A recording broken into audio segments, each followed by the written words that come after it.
Good morning to all of you. आज मैं आपको नर जनन तंत्र, मनुष्य में जो नर जनन तंत्र होता है, इसके बारे में विस्तार पूर्वक आपको समझाने जा रहा हूँ। ध्यान दीजिएगा, ध्यान देके देखिए, बिल्कुल आसान है ये समझना और बहुत आसानी से ही आप इसको समझ सकते हैं। देखिए, नर जनन तंत्र में जो नर जनन होता है, नर युग्मक मेल गैमेट अर्थात शुक्राणु का निर्माण और फिर शुक्राणु को निषेचन के स्थान तक पहुंचाना, ये पूरा नर जनन तंत्र के अंतर्गत आता है। मतलब इसको शुक्राणु का निर्माण होना है मेल गैमेट का, और इसको निषेचन तक स्थान तक पहुंचना है, तो उसके लिए बहुत सारे अंग इसमें भाग लेते हैं और पूरे अंग को मिला के हम नर जनन तंत्र कहते हैं। अब देखिए, इसमें बहुत सारे अंग पाए जाते हैं, जैसे आप देख रहे हैं, शिश्न है, वृषण है, पुरस्थ ग्रंथि, मूत्राशय, शुक्राशय, स्खलन नलिका, मूत्रमार्ग, शुक्रवाहिका, प्रीप्यूस, ये सारे अंग हैं। अब बारी बारी से आपको सारे अंग के बारे में बताएंगे, बिल्कुल सरल तरीके से, बहुत आसानी से आपको समझ में आ जाएगा। तो ध्यान दीजिए, सबसे पहले हम ध्यान देते हैं, इस अंग पे चले आते हैं, वृषण। ये वृषण है जिसे इंग्लिश में कहा जाता है टेस्टिस। ये वृषण, आप बोले टेस्टिस ऐसे लिखें, अगर एक वृषण की बात कर रहे हैं तो टेस्टिस का स्पेलिंग हो जाता है TESTIS। अगर दो वृषण की बात कर रहे हैं तो फिर प्लूरल हो गया, तो जब प्लूरल हो जाता है तो टेस्टिस का आपको लिखना है TSTES। ये हो गया टेस्टिस, ये वृषण प्लूरल हो गया। अब देखिए, जो वृषण होता है हमारे शरीर में, दैट मीन्स की ह्यूमन बीइंग में, मेल में, इसकी संख्या 2 होती है, लगभग अंडाकार होता है। इसका जो बिमाएँ हैं 4.5 सेंटीमीटर इसकी लंबाई होती है, 4.5 सेंटीमीटर, 2.5 सेंटीमीटर इसकी चौड़ाई होती है और 3 सेंटीमीटर इसका हाइट होता है। ये गुलाबी रंग का होता है और ये हमारे शरीर का प्राथमिक जनन अंग है। क्यों है? क्योंकि यहीं पे आपका मेल गैमेट अर्थात नर युग्मक शुक्राणु अर्थात स्पर्म का निर्माण होता है, इसलिए ये मेल रिप्रोडक्टिव सिस्टम का प्रथम जनन अंग है। यहाँ ये जो वृषण होता है मनुष्य के शरीर में 2, ये चमड़ा का थैली जैसा समझ रहे हैं, उसी जैसी आकृति में ये कैद रहता है, मतलब बंद रहता है, एक कैविटी के अंदर बंद रहता है, जिसे हम वृषण कोश कहते हैं। और ये दोनों जो है गुलाबी रंग का होता है वृषण। इसका जो मेन काम है, इसको समझने से पहले हम आपको ये बता दें सबसे पहले, ये जो वृषण होता है नर जननांग में जो मेन जननांग है, ये वृषण, ये शरीर के बाहर होता है। अब ये प्रश्न आता है कि हमारे शरीर में जितना भी जनन तंत्र या कोई भी तंत्र सिस्टम विकसित है तो वो शरीर के अंदर रहता है, लेकिन ये वृषण कैसा अंग है जो जनन अंग है और शरीर से बाहर है? तो शरीर से बाहर इसलिए स्थित है क्योंकि हम सभी जानते हैं कि मनुष्य के शरीर का तापमान होता है 37 डिग्री सेल्सियस। कितना होता है? 37 डिग्री सेल्सियस। लेकिन हम ये भी आपको बता दिए हैं कि वृषण अर्थात टेस्टिस में मेल गैमेट नर युग्मक स्पर्म अर्थात शुक्राणु का निर्माण होता है, और इसको निर्माण होने के लिए हमारा बॉडी जो टेम्परेचर है 37 डिग्री सेंटीग्रेड, ये उपयुक्त नहीं है।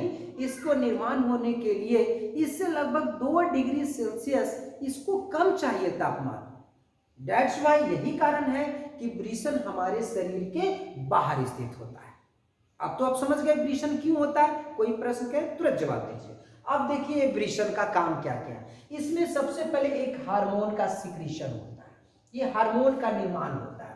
उस हार्मोन को हम बोलते हैं टेस्टोस्टेरोन।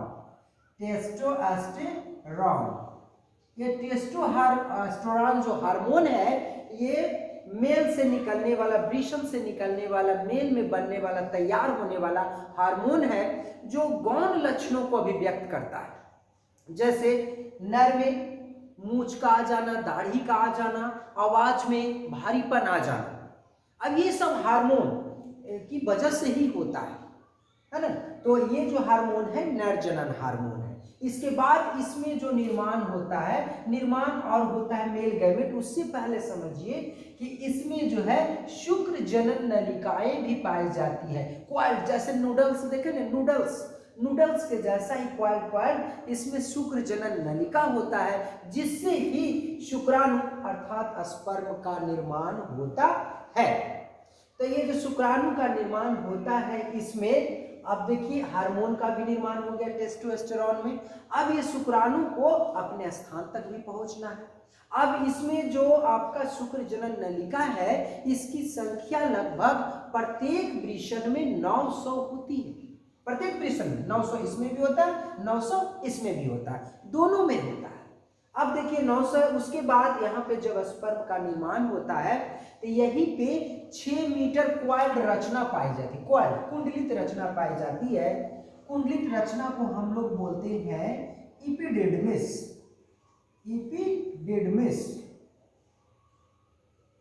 एपिडिडमिस जिसे हम लोग अधिवृषण कहते हैं, हिंदी में इसको अधिवृषण कहते हैं। अब जो शुक्राणु का निर्माण हुआ वो आ जाता है किसमें, एपिडिडिस में, अधिवृषण। ये वृषण के बगल में ही पीछे में रचना होती है जिसे अधिवृषण कहते हैं। यहाँ पे शुक्राणु चला आता है और शुक्राणु आने के बाद यहाँ पे परिपक्वता होती है, उसके मैच्योरिटी आ जाती है स्पर्म में, शुक्राणु। तो शुक्राणु में मैच्योरिटी आने का मतलब है कि इसको एनर्जी मिल जाता है, क्योंकि इसको बहुत लंबा सफर तय करना है, क्योंकि इसको मादा जनन तंत्र के फैलोपियन ट्यूब में पहुंचना है। मादा जनन तंत्र के बारे में हम तो बाद में बताएंगे, लेकिन सबसे पहले आप समझिए यहाँ पे जो मैच्योरिटी आ जाता है वो इसलिए कि इसको लंबा सफर तय करके पहुंचना है फैलोपियन ट्यूब के पास। चलिए, अब ये जो वृषण है इसमें एक प्रकार का लिक्विड द्रव भी भरा हुआ रहता है जिसे हम हाइड्रोसील कहते हैं, अब देखिए यहाँ पे स्पर्म का निर्माण हो गया। अब उसके बाद अधिवृषण में चला गया। अधिवृषण लगभग 6 मीटर लंबी रचना है।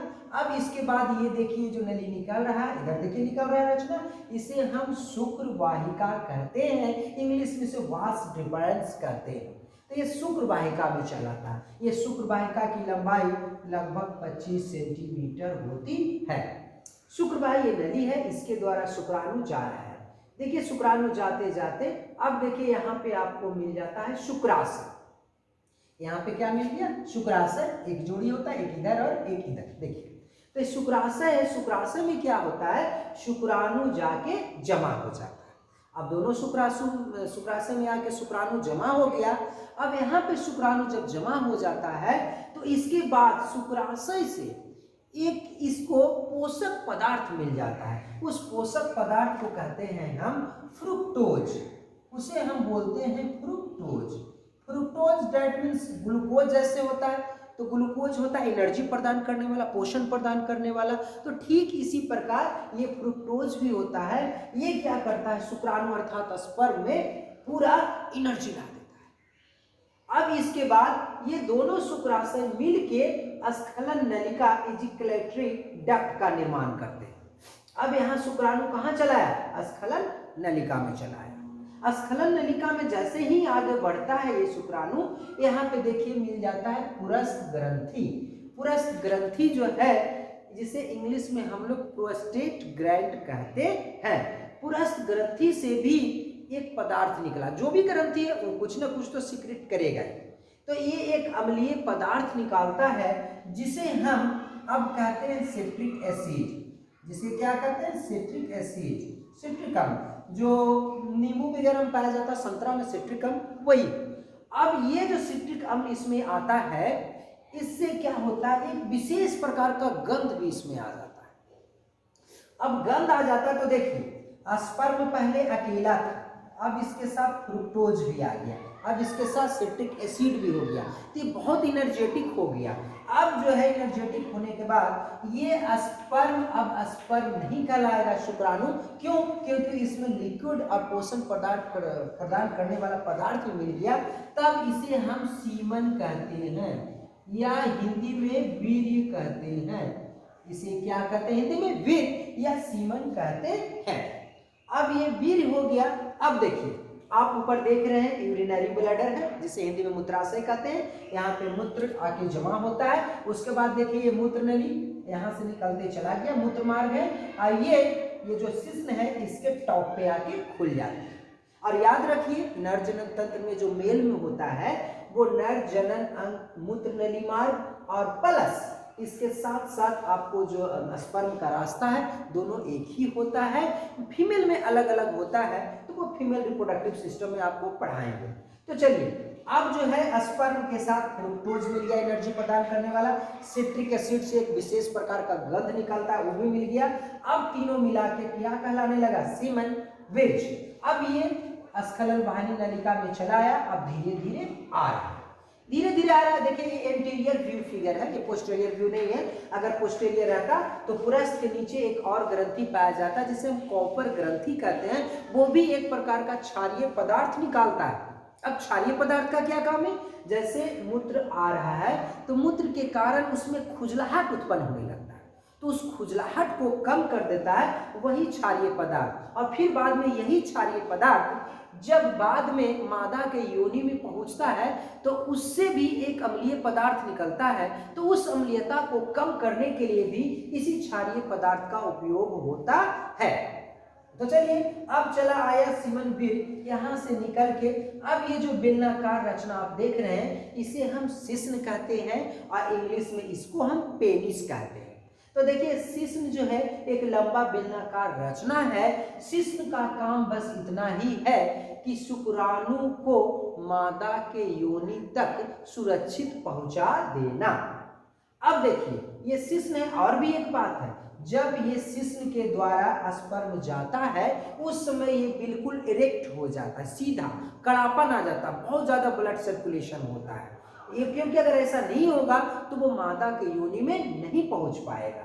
चलिए यहीं पे शिश्न के बाद देख रहे हैं यहाँ पे टिप पे शीर्ष पर इसका एक लिखा हुआ प्रीप्यूस, जिसे हम ग्लांस पेनिस कहते हैं। तो ये ग्लांस पेनिस जो है बहुत ही एक्साइटिंग भाग है इसका, बहुत ही उत्तेजना आने वाला भाग है इसका, किसका, शिश्न का। अब यहाँ से जब स्खलन हो जाता है ड्यूरिंग कोपुलेशन के समय, तो इससे जो अब ये भी प्रश्न आता है कि इससे कितना निकलता है वीर्य। तो देखिए ये वीर्य जो निकलता है लगभग 7 ml, चम्मच देख रहे हैं, बस एक चम्मच के आसपास निकल जाता है। लेकिन इसमें जो पाया जाने वाला शुक्राणु है तो उसकी संख्या कितनी होती है, तो देखिए सबसे पहले तो जो शुक्राणु निकलता है, वीर्य निकलता है 7 ml एक चम्मच, उसमें शुक्राणुओं की संख्या देखिए। जो शुक्राणु है इस आकार का समझिए, एक तरह से रहता है ना, इस प्रकार से रहता है। और ये जो है 3 भाग में बटा, इसको सिर बोलते हैं, इसको ग्रीवा और इसको बोलते हैं पूंछ, टेल। तो 3 भाग में बटा हुआ रहता है। ये मोटाइल नेचर का होता है। मोटाइल दैट मीन्स कि ये घूमने वाला होता है, ये चलने वाला होता है। क्यों, क्योंकि ये फीमेल गैमिट नहीं चल पाती है, इसलिए मेल गैमिट का ही काम है अपने गंतव्य स्थान तक, मतलब निषेचन के स्थान तक पहुंचना। तो जब तक इसमें एनर्जी नहीं रहेगा कैसे पहुंचेगा। तो ये जो स्पर्म है, अब देखिए इसकी संख्या लगभग एक चम्मच में 7 ml, 5 ml से 7 ml के आसपास सिक्रीशन होता है। इसमें लगभग बहुत वेरी करता है स्पर्म की संख्या, ये 20 से लेके 20 लाख तक कर सकता है वेरी, ये नंबर ऑफ स्पर्म्स। तो उतना होता है। इसकी अब लंबाई कितना होती है, आपके मन में ये भी सवाल उठ रहा होगा। तो देखिए इसकी लंबाई लगभग 5 माइक्रोन होती है, 5 माइक्रोन। इसका मतलब हो गया, इसको आप बोल सकते हैं कि 5 माइक्रोमीटर। माइक्रोमीटर दैट मीन्स कि 10⁻⁻⁶ मीटर, मतलब मनुष्य के शरीर में पाए जाने वाली अगर सबसे कोई छोटी कोशिका है तो वो शुक्राणु ही है, स्पर्म ही, इतना छोटा होता है, इसलिए इसकी संख्या इतना ज्यादा होती है। उसके बाद यहाँ पे एनर्जी प्रदान, इसको एनर्जी मिली है। अब आप देख लिए पूरा, बिल्कुल हल्का सा दोहरा देते हैं। प्राथमिक जनन अंग आपका वृषण हो गया, वृषण में ही टेस्टोस्टेरोन हार्मोन का निर्माण हुआ, जिससे कि आप देखते हैं कि मेल के शरीर में मूंछ आ जाता है, दाढ़ी आ जाता है, प्लस आवाज में भारीपन आ जाता है। उसके बाद नर युग्मक मेल गैमेट शुक्राणु अर्थात स्पर्म का निर्माण होता है, और स्पर्म का निर्माण होने के बाद ये अधिवृषण में मैच्योरिटी आता है, परिपक्वता आती है निषेचन अंग तक पहुंचने के लिए। उसके बाद ये शुक्र वाहिका नली के द्वारा शुक्राशय में आके जमा हो जाता है। शुक्राशय में यहाँ पे फ्रुक्टोज मिलता है। इसको फ्रुक्टोज एक प्रकार का पोषक पदार्थ है जो स्पर्म को मिल जाता है और बहुत ज्यादा एनर्जेटिक हो जाता है। यहीं पे नीचे पुरस्थ ग्रंथि है जिससे एक अम्लीय पदार्थ सिट्रिक एसिड निकलता है, वो भी उसी में मिल जाता है। वो एक विशेष प्रकार का गंध देता है। इसी के नीचे एक कॉपर ग्रंथि एक जोड़ी होता है। कॉपर ग्रंथि से क्षारीय द्रव निकलता है जो मूत्र में उत्पन्न खुजलाहट को कम करता है, साथ ही साथ योनि में अम्लीयता को भी कम करने का काम करता है। उसके बाद स्खलन वाहिका में आके पेनिस के रास्ते आपको मादा के योनि में पहुंच जाता है। अब इसके बाद का क्या फंक्शन है वो फीमेल रिप्रोडक्टिव सिस्टम में आगे पढ़ेंगे। अब उम्मीद करते हैं कि आपको नर जनन तंत्र बिल्कुल अच्छे तरीके से समझ में आ गया होगा। अगर आप हमारी बात को अच्छी से समझ पाए हैं तो हमारे चैनल को सब्सक्राइब और लाइक करना ना भूलें। आज के लिए इतना ही, धन्यवाद।